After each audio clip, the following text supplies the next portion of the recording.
Hello Hasbro fans, this is Separate Destroyers with another Star Wars The Clone Wars action figure review, back with the Star Wars items, and this figure is one I got recently from Amazon, Clone Wars 54 Saesee Tiin. Take a look at the packaging first. Die, stand, character card of Saesee Tiin, get to the portrait images later. Now Saesee Tiin from the series. What's weird is though, these pictures, like that one there and the one at the back, and even the prototype image of the figure, which we'll get to later, show him wielding a blue lightsaber. Now, some people have talked about this, but the figure still comes with his green one.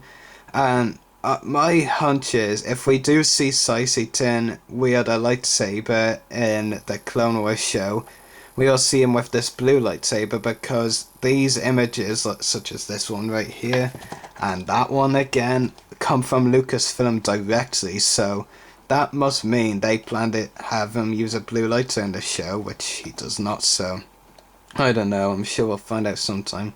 So there's the Clone Wars logo there. Down here, Clone Wars 54 Saesee Tiin.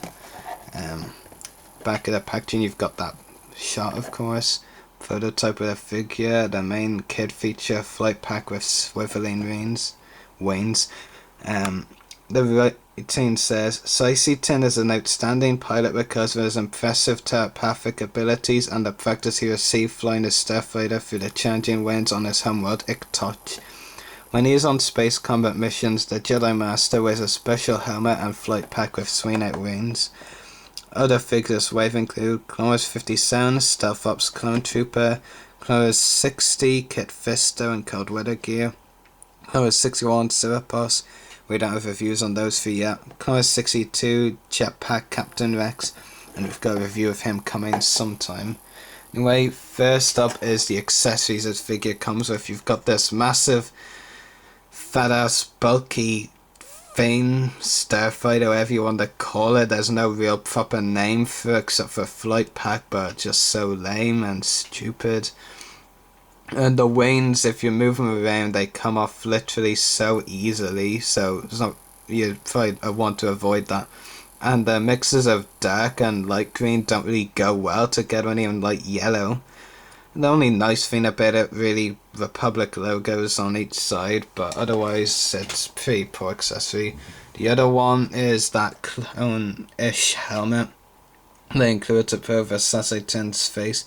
It's a nice touch to the original Clone Wars series, but it wasn't necessary, and this helmet kinda looks stupid, but the helmet in the original Clone Wars did not. Anyway, after I go figure, I'll give you a quick glimpse of that on the figure. And now onto the figure itself, Saesee Tiin.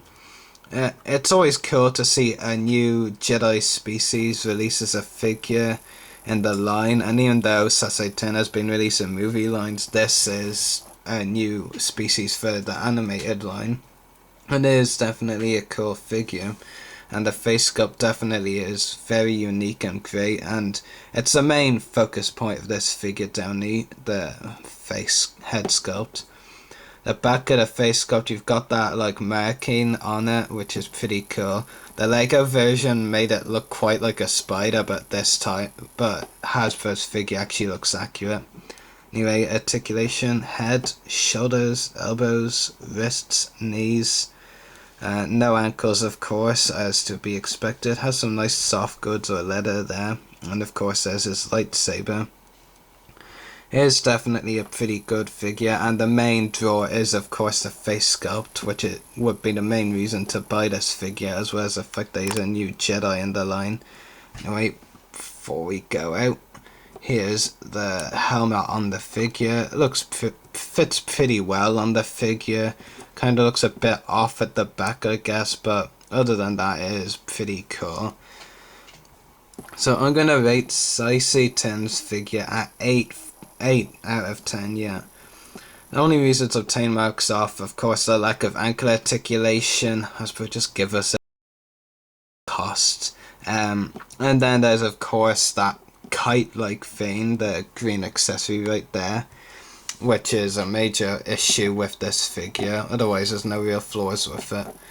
Anyway, hope you've all enjoyed this review. May the force be with you, and happy hunting.